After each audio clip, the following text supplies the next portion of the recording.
Hello guys, welcome back to sociology classes. Today our topic is social structure, सामाजिक संरचना. Okay, BA part 1 first paper. तो आज का हमारा टॉपिक क्या है? सामाजिक संरचना. ओके, प्रत्येक भौतिक और अभौतिक वस्तु की एक संरचना होती है जिसका निर्माण अनेक इकाइयों की क्रमबद्धता से होता है. ओके, उदाहरण के लिए एक मकान अथवा जीव रचना ऑर्गेनिज्म की संरचना को लिया जा सकता है. मकान केवल ईंट, पत्थर, लोहा, लकड़ी और सीमेंट का ढेर मात्र नहीं होता है, अपितु इन सभी वस्तुओं को एक निश्चित क्रम संजोने में से जिस प्रकार का निर्माण होता है उसी को हम मकान की संरचना कहते हैं. ओके, तो प्रत्येक भौतिक और अभौतिक वस्तु की एक संरचना होती है. क्या होती है? एक संरचना होती है जिसका निर्माण अनेक इकाइयों की क्रमबद्धता से होता है. ओके, उदाहरण के लिए एक मकान अथवा जीव रचना ऑर्गेनिज्म की संरचना को लिया जा सकता है. मकान केवल ईंट, पत्थर, लोहा, लकड़ी और सीमेंट का ढेर मात्र नहीं होता है, बल्कि सभी वस्तुओं का एक निश्चित क्रम संजोने में से जिस प्रकार का निर्माण होता है, मतलब जिस आकार का निर्माण होता है, उसी को हम क्या कहते हैं? मकान की संरचना कहते हैं. ओके, इसी तरह मनुष्य की जीव रचना का निर्माण भी बहुत सी इकाइयों की क्रमबद्धता से भी होता है. मनुष्य की जो जीव रचना होती है उसका निर्माण भी बहुत सी इकाइयों की क्रमबद्धता से होता है. ओके, उदाहरण के लिए हाथ, पैर, मुंह, नाक, शरीर की लंबाई आदि जीव रचना की बाहरी आकृति का निर्माण करने वाली इकाइयां हैं. इस संबंध में यह ध्यान रखना आवश्यक है कि यदि शरीर के विभिन्न अंग अपने अपने स्थान पर रहकर निर्धारित कार्य न करें, तब इनसे बनने वाली आकृति को एक जैविक संरचना नहीं कहा जा सकता. ओके, जिस प्रकार भौतिक वस्तुओं की एक संरचना होती है, उसी प्रकार समाज की भी एक निश्चित संरचना होती है, जिसे हम सामाजिक संरचना भी कहते हैं. ओके, जिस तरह भौतिक वस्तुओं की एक संरचना होती है, उसी तरह समाज की भी एक निश्चित संरचना होती है जिसे हम सामाजिक संरचना कहते हैं. समाज की इस संरचना का निर्माण करने वाली भौतिक और अभौतिक इकाइयों की संख्या इतनी अधिक है कि उनकी कोई निश्चित सूची नहीं बनाई जा सकती. उदाहरण के लिए for example we can say that एक और बहुत सी समितियां और संगठन जैसे फैमिली है, स्कूल है, क्लब है, टेम्पल्स हैं, ओके, और इंडस्ट्रियल ग्रुप्स हैं. जैसे परिवार, स्कूल, क्लब, मंदिर, औद्योगिक संगठन और पॉलिटिकल ग्रुप्स मतलब राजनीतिक दल आदि इसका निर्माण करते हैं. जबकि दूसरी ओर इस संरचना के निर्माण में अनेक संस्थाओं, सामाजिक मूल्यों, प्रथाओं तथा परंपराओं का योगदान होता है. यह सभी अंग अपने अपने कार्यों को करते हुए जिस क्रमबद्ध ढांचे का निर्माण करते हैं, संक्षेप में उसी को सामाजिक संरचना कहा जाता है. ओके, तो सामाजिक संरचना हम किसे कहते हैं? किसे कहते हैं सामाजिक संरचना? कि दूसरी ओर इस संरचना के निर्माण में अनेक संस्थाओं, सामाजिक मूल्यों, प्रथाओं और परंपराओं का योगदान होता है. यह सभी अंग अपने अपने कार्यों को करते हुए जिस क्रमबद्ध ढांचे का निर्माण करते हैं, मतलब क्रम से एक ढांचे का निर्माण किया जाता है, और संक्षेप में उसी को हम सामाजिक संरचना कहते हैं. Okay, that is called a social structure. सामाजिक संरचना की अवधारणा को समझने का दूसरा ढंग यह है कि हम इसे सामाजिक व्यवस्था की तुलना में समझने का प्रयास करें. सामाजिक व्यवस्था वह दशा है जिसमें समाज की विभिन्न इकाइयों की समाज की विभिन्न इकाइयां अर्थपूर्ण ढंग से क्रिया करती हुई पूरे समाज से संबंधित रहती हैं. यह इकाइयां समय और जरूरत के अनुसार बदलती रहती हैं, इसलिए सामाजिक व्यवस्था की प्रकृति गतिशील होती है. इसके विपरीत जब हम सामाजिक व्यवस्था के इस कार्यात्मक पक्ष को न देखकर केवल उन्हीं के अंगों की क्रमबद्धता को देखते हैं जिसे इस व्यवस्था का निर्माण होता है, मतलब जिनसे क्या होता है, इस व्यवस्था का एक निर्माण होता है, तब इसी क्रमबद्धता को सामाजिक संरचना भी कहा जाता है। ओके, इससे स्पष्ट होता है कि सामाजिक व्यवस्था की तुलना में सामाजिक संरचना की प्रकृति कहीं अधिक स्थायी होती है, क्योंकि सामाजिक व्यवस्था में परिस्थिति और जरूरत के अनुसार परिवर्तन हो जाता है। कैसे परिवर्तन होता है इसमें? परिस्थिति और जरूरत के अनुसार परिवर्तन होता है, किंतु इसका निर्माण करने वाले अंगों में कठिनता से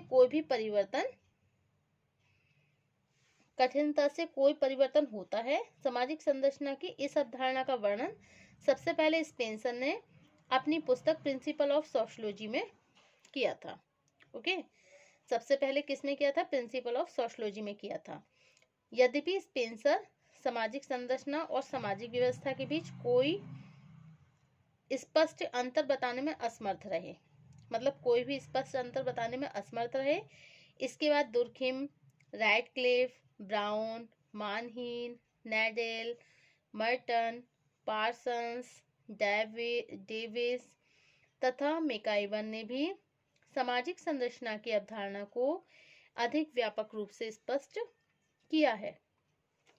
इनके संदर्भ में यह कहा जा सकता है कि सामाजिक संरचना अपेक्षाकृत एक स्थिर प्रतिमान है, जो एक विशेष सामाजिक जीवन के बाहरी स्वरूप अथवा आपस में संबंधित इकाइयों की क्रमबद्धता को स्पष्ट करता है। ओके, अब नेक्स्ट टॉपिक है हमारा सामाजिक संरचना की परिभाषाएं, definitions of social structure. Okay, Ginsberg के अनुसार, अकॉर्डिंग टू गिन्सबर्ग के शब्दों में, सामाजिक संरचना का संबंध सामाजिक संगठन के स्वरूपों अर्थात विभिन्न समूहों, समितियों तथा संस्थाओं आदि के संकुल से है। ओके, किससे है? संकुल। ओके, नेक्स्ट डेफिनेशन है कोजर की। ओके, कोजर के अनुसार about the social structure, Coser ने कहा है कि सामाजिक संरचना का अर्थ विभिन्न सामाजिक इकाइयों के तुलनात्मक रूप से स्थिर और प्रतिमानित संबंधों से है। ओके, सामाजिक संरचना का आशय विभिन्न सामाजिक इकाइयों के तुलनात्मक रूप से स्थिर और प्रतिमान संबंधों से है। ये किसने लिखा है? कोजर ने। और गिन्सबर्ग ने क्या लिखा कि सामाजिक संरचना का संबंध किससे है? सामाजिक संगठन के स्वरूप अर्थात विभिन्न समूहों, समितियों तथा संस्थाओं आदि के संकुल से है। ओके, अब Nadel tells us about the social structure. Nadel भी सोशल स्ट्रक्चर के बारे में क्या बताते हैं कि सामाजिक संरचना अनेक अंगों की एक क्रमबद्धता की ओर संकेत करती है। ओके, और यह संरचना तुलनात्मक रूप से स्थिर होती है, लेकिन इसका निर्माण करने वाले अंग स्वयं परिवर्तनशील होते हैं। कैसे होते हैं? स्वयं परिवर्तनशील होते हैं। ओके, अब है सामाजिक संरचना की विशेषताएं। क्या है? सामाजिक संरचना की विशेषताएं। सामाजिक संरचना की विशेषताएं, characteristics of social structure. First है सामाजिक संरचना की, देखिए, अवधारणा को इसकी कुछ मुख्य विशेषताओं के आधार पर निम्नांकित रूप से समझा जा सकता है। ओके, फर्स्ट है सामाजिक संरचना एक क्रमबद्धता है।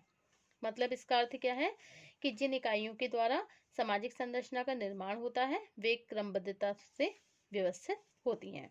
ओके, सेकंड पॉइंट है आपका सामाजिक संरचना अपेक्षाकृत स्थायी होती है।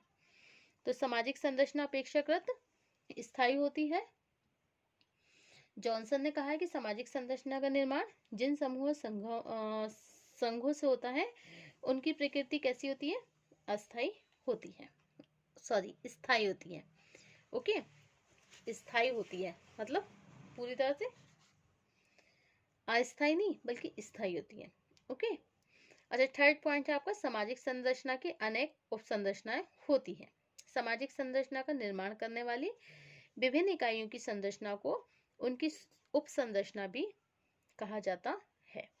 नेक्स्ट पॉइंट है सामाजिक संरचना के विभिन्न अंग आपस में संबंधित होते हैं। यदि उपर्युक्त उदाहरण के अनुसार अगर हम देखें तो नातेदारी की संरचना शैक्षणिक, आर्थिक, धार्मिक और उपसंरचनाओं से संबंधित होती है। अब नेक्स्ट पॉइंट है सामाजिक संरचना में मूल्य शामिल होते हैं। इसका अर्थ है व्यवहार और सम्मान के अनेक तरीके, जनरीतियां, प्रथाएं, परंपराएं तथा प्रतीक इस बात का निर्माण करते हैं कि किसी सामाजिक संरचना की प्रकृति किस प्रकार की होगी। ओके, अब नेक्स्ट पॉइंट है सामाजिक संरचना के प्रत्येक अंग के निर्धारित प्रकार्य होते हैं। इन प्रकार्यों का निर्धारण सामाजिक मूल्यों, सामाजिक प्रतिमानों के द्वारा ही होता है। अब नेक्स्ट पॉइंट है सामाजिक संरचना अमूर्त होती है। पार्सन्स ने लिखा है सामाजिक संरचना की कोई वस्तु अथवा व्यक्तियों का संगठन नहीं है, बल्कि यह केवल अनेक इकाइयों की कार्यविधियों और उनके आपसी संबंधों का ही एक प्रतिमान है। नेक्स्ट पॉइंट है सामाजिक संरचना का आशय सदैव संगठन से नहीं होता। यह ध्यान रखना जरूरी है कि सामाजिक व्यवस्था संगठन का बोध कराती है, परंतु सामाजिक संरचना में कुछ व्यक्ति अथवा इकाइयां ऐसी भी होती हैं जिनके व्यवहार सामाजिक नियमों के प्रतिकूल होते हैं। ओके, अब नेक्स्ट पॉइंट है सामाजिक संरचना स्थानीय आवश्यकताओं से प्रभावित होती है। वास्तव में एक विशेष सामाजिक संरचना का निर्माण उसकी सांस्कृतिक, आर्थिक, राजनीतिक और भौगोलिक जरूरतों के आधार पर ही होता है। ओके, इस प्रकार स्पष्ट होता है कि सामाजिक संरचना समाज का एक बाह्य रूप है जिसके निर्माण में बहुत से समूहों, संस्थाओं, समितियों तथा सामाजिक मूल्यों का योगदान होता है। ओके, इन सभी इकाइयों की प्रकृति का निर्धारण एक विशेष संस्कृति पर आधारित होने के कारण ही सामाजिक संरचना को अक्सर सामाजिक संरचना भी कहा जाता है। Okay, so these are the all characteristics of the social structure. Thank you for watching my YouTube channel. Thank you so much.